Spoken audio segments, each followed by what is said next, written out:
राष्ट्रवाद के स्वर देने वाली बंगभूमि इस समय प्रताड़ित, दुखी और अत्याचार से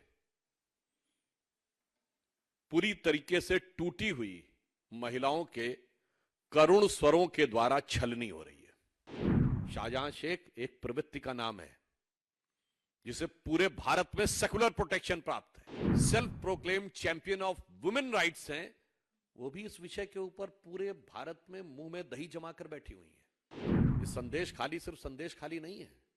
आज से ठीक 78 साल पहले जो नोआखाली में हुआ था, वही आज संदेश खाली में उसकी शुरुआत है। विगत कुछ दिनों से पश्चिम बंगाल में वह पावन बंग भूमि जहां से भारत के स्वतंत्रता संग्राम के संघर्ष के स्वरों को सबसे पहला उद्घोष मिला, जहां सूर्यसेन, बाघा जतीन, शशीन्द्रनाथ सान्याल, सुभाष चंद्र बोस जी, और जहां से वंदे मातरम और जनगण मन दोनों लिखा गया, वो राष्ट्रवाद के स्वर देने वाली बंगभूमि इस समय प्रताड़ित, दुखी और अत्याचार से पूरी तरीके से टूटी हुई महिलाओं के करुण स्वरों के द्वारा छलनी हो रही है। और दुख की बात यह है कि वहां की सरकार इस विषय पर अत्यंत असंवेदनशील और अमानवीय, यहां तक कि उल्टा धमकाने वाला रवैया अपना रही है।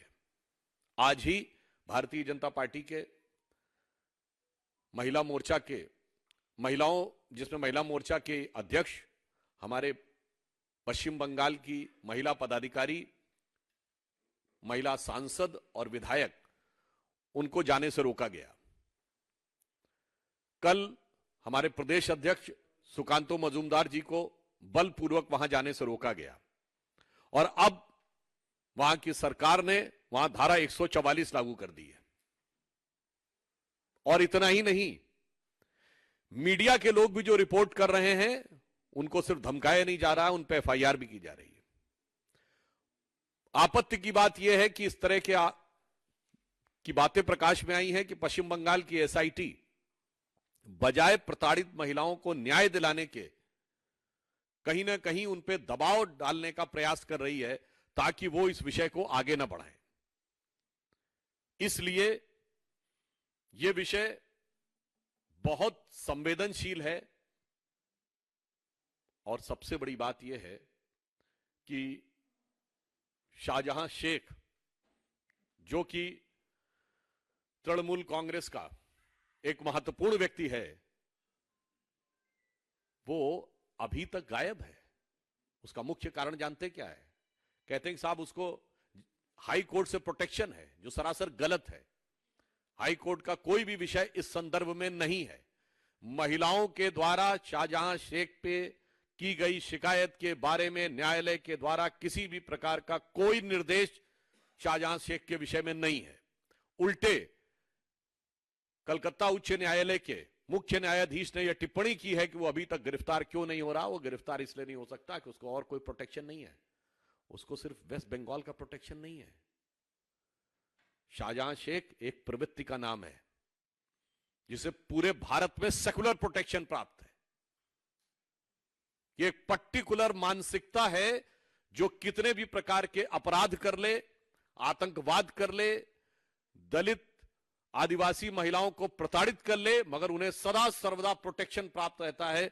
और उसे हम कह सकते हैं कि वो एक सेकुलर प्रोटेक्शन है, क्योंकि पश्चिम बंगाल की सरकार, यहां पर सिर्फ हिंदू मुस्लिम का सवाल नहीं है।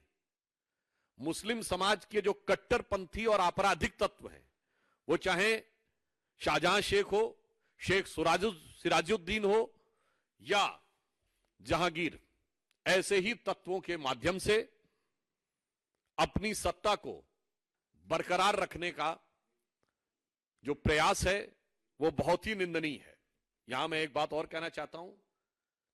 यह घटना इसलिए और अधिक हृदय विदारक है कि ये जो तथाकथित सेकुलर दल हैं ये तो नहीं बोल रहे हैं, समझ में आता है, क्योंकि इनके लिए महिला का दर्द पहले वोट के तराजू पे तौला जाता है कि कौन सा तगड़ा वाला वोट बैंक है, उसके बारे में बोलना है या नहीं बोलना है। मगर दुख की बात यह है कि जो self proclaimed champion of women rights हैं वो भी इस विषय के ऊपर पूरे भारत में मुंह में दही जमाकर बैठी हुई हैं। यानी ये भी अपने आप में एक गंभीर प्रश्न है। और उससे दुखद बात यह है कि तृणमूल कांग्रेस के नेता इस विषय के लिए नौटंकी जैसे शब्दों का प्रयोग करते हैं।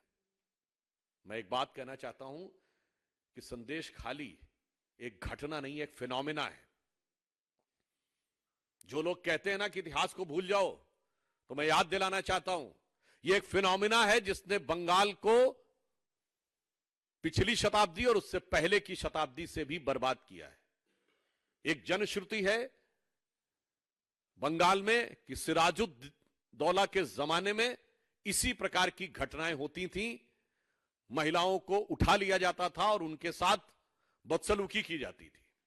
और मैं यह भी याद दिलाना चाहता हूं ये संदेश खाली सिर्फ संदेश खाली नहीं है। आज से ठीक 78 साल पहले जो नोआखाली में हुआ था वही आज संदेश खाली में उसकी शुरुआत है। 16 अगस्त 1946 को जब बंगाल के तत्कालीन मुख्यमंत्री शहीद हुसैन सोहरावर्दी ने पूरे पुलिस प्रोटेक्शन में हिंदुओं का नरसंहार कराया था, जो सोहरावर्दी ने किया था उसी नक्शे कदम पे ममता बनर्जी है। तो नोआखाली से लेकर संदेश खाली तक ये बंगाल के दर्द की एक दर्दनाक दास्तां है, जो सिर्फ इस बात पर प्रेरित है कि 46 में भी ये सोचते थे कांग्रेस के नेता कि चुप बैठे रहो, बस हमारा अभी का राज बचा रहे, आगे बंगाल को जो होना है वो हो जाने दो, और बंगाल आधा चला गया हमारे हाथ से। आज वही मानसिकता है कि कट्टरपंथी आपराधिक तत्वों को संरक्षण दिए रहो, फिलहाल की अपनी सत्ता बचाए रखो, भविष्य में जो होना है वो होता रहे। इसलिए यहां पर जो लोग कार्रवाई नहीं कर रहे हैं और जो मौन समर्थन दे रहे हैं उनके लिए मैं कहना चाहूंगा कि समर शेष है नहीं पाप का, भागी केवल व्याध। व्याध समझते ना, कसाई। समर शेष है नहीं पाप का, भागी केवल व्याध, जो तटस्थ है समय लिखेगा उनका भी अपराध।